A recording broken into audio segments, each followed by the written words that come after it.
Hi, I am doctor Anisha Gupta. मैं एक eye specialist हूँ। आज मैं आपको बताऊंगी आंख के अंदर लगने वाले इंजेक्शंस के बारे में। जी हाँ, बिल्कुल सही सुना है आपने। आंख के अंदर भी इंजेक्शंस लगाने पड़ते हैं। बहुत कॉमनली डन प्रोसीजर है ये।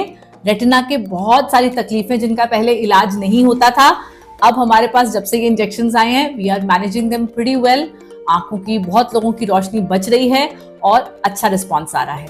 तो आइए जानते हैं क्या होते हैं इंजेक्शंस, किन किन कंडीशंस में लगते हैं ये इंजेक्शंस, क्या प्रोसीजर होता है, क्या रिस्क होते हैं और कितना दर्द होता है इनमें। सबसे पहले तो क्या होते हैं ये इंजेक्शंस। ये इंजेक्शंस होते हैं intravitreal injections.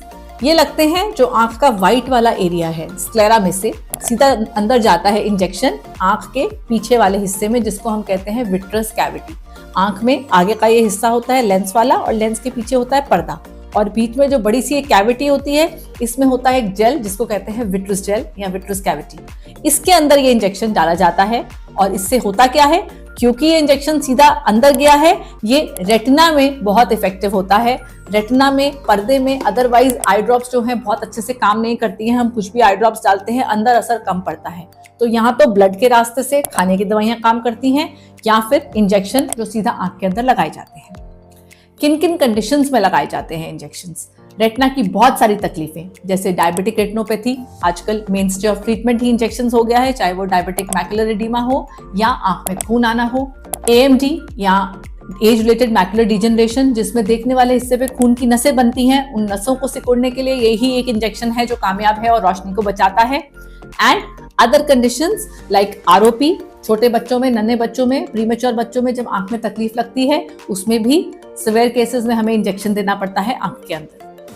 Other than that, uveitis, उसमें हमें स्टीरॉयड के इंजेक्शंस आंख के अंदर देने पड़ते हैं, या कई बार आंख के अंदर इन्फेक्शन हो जाती है, पस भर जाती है, चाहे वो पोस्ट सर्जरी हो, चाहे वो पोस्ट चोट हो, ट्रॉमा के बाद हो, इन केसेस में भी आंख के अंदर एंटीबायोटिक के इंजेक्शन लगाए जाते हैं। Some kind of viral infections जो पर्दे में वायरल प्रॉब्लम देती हैं, उसमें भी आंख के अंदर एंटीवायरल के इंजेक्शन दिए जाते हैं। प्रोसीजर क्या रहता है? प्रोसीजर बहुत सिंपल है, ऑल्दो करते हम लोग क्लीन स्पेस में, ऑपरेशन थिएटर में है, OPD में नहीं करते हैं because it's a surgical procedure. आंख में जो सफेद वाला हिस्सा है, जैसे मैंने बताया, काली पुतली से दूर, थोड़ा सा दूर एक इंजेक्शन जाता है, हल्का सा पिंच होता है, बस आंख को सून कर दिया जाता है आई ड्रॉप्स के रास्ते से, and it's a 5 minute procedure. पर हाँ, करते हम ऑपरेशन थिएटर में हैं क्योंकि हमें सब कुछ तरीके से, क्लीन तरीके से करना होता है ताकि इन्फेक्शन का रिस्क ना के बराबर रहे। रिस्क क्या होते हैं? रिस्क ज्यादा कुछ नहीं होते हैं इसमें। एक तो मोतियाबिंद बनने का रिस्क रहता है which is extremely rare, and again कोई ब्लीडिंग का रिस्क होता है अगर बाई चांस किसी की आंख में जो नीडल है इधर उधर लग जाए तो, but these risk are very very rare and mostly patient ठीक रहता है।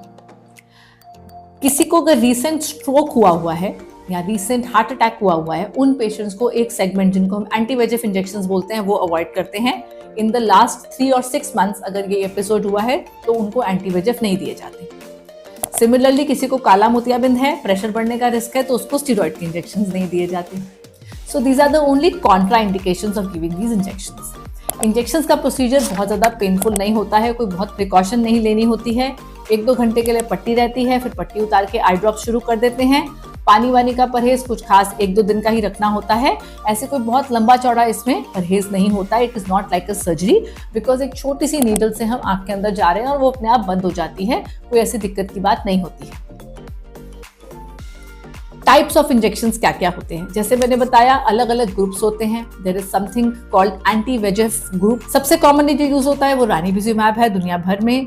देन देयर इज एवास्टिन या बेवासिजुमैब, देयर इज ब्रोलुसिजुमैब जो एक काफी नया ड्रग है इंडिया में। एक आइलिया है जो बहुत इफेक्टिव होता है और बहुत पुराना ड्रग है, ये भी बहुत समय से इस्तेमाल हो रहा है। And newer ones like Vabysmo have also come in. Then steroid injections होते हैं जिसमें हम लोग सिंपल स्टेरॉइड जैसे ट्राइकॉट इंजेक्शन दे सकते हैं, और कई बारी हमें इम्प्लांट जिसको हम ऑजोडेक्स कहते हैं वो भी देना पड़ता है। अगेन इंडिकेशंस, आंख में सूजन होना, पोस्ट ऑप आंख में सूजन बनना देखने वाले हिस्से पे, यूवियाइटिस होना। कई बार हमें जब एंटी-VEGF काम नहीं करते हैं तब उनकी रिप्लेसमेंट में भी ये इंजेक्शंस देने पड़ते हैं। पर से अगर आपको बताया गया है कि ये ट्रीटमेंट होनी है तो उससे डरिए नहीं, इंजेक्शन के नाम से डरिए नहीं।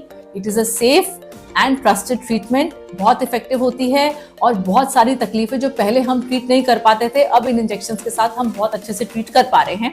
It is absolutely pain free, दर्द का कोई चक्कर नहीं है इसमें। इनफैक्ट शरीर में कहीं पर भी इंजेक्शन लगने से जो दर्द होती है उससे थोड़ी सी कमी पेन होती है। सो इंजेक्शन से डरिए नहीं। कॉस्ट, हाँ कॉस्ट डिपेंड करता है कौन सा इंजेक्शन लग रहा है, वो एक अलग सेगमेंट है हमारी वीडियो का, जिसका लिंक हम आपको कमेंट्स में शेयर कर देंगे। लेकिन हाँ कॉस्ट वेरी करता है, बहुत वेरी करता है। Starting from 10,000 of an antivirus injection, it goes up till 80-90,000 rupees also per injection, depending upon आप कौन सा इंजेक्शन लगा रहे हैं। सो अगर आपको किसी ने इंजेक्शन एडवाइस करे आंख के लिए तो डरिए नहीं, go ahead, because that is what is going to save your vision. अगर आपको हमारी वीडियो अच्छी लगी हो, इसको लाइक करें, कोई क्वेश्चंस हो तो जरूर कमेंट्स में डालें।